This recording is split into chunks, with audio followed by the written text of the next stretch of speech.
এই যে পটিরানি এখন ভীমরতি ধরেছে, ওর মা শুয়েছে, ওকে বড় হয়ে গেছে, তাও দুধ খাচ্ছে এখন পটিরানি।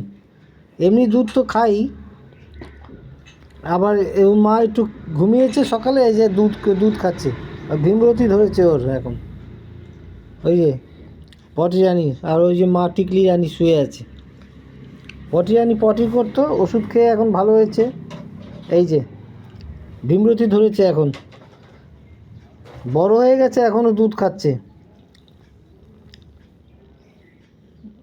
ও মা মাঝে মাঝে একটু বকাঝকা করে, ঠেকানি দেয় মাঝে মাঝে।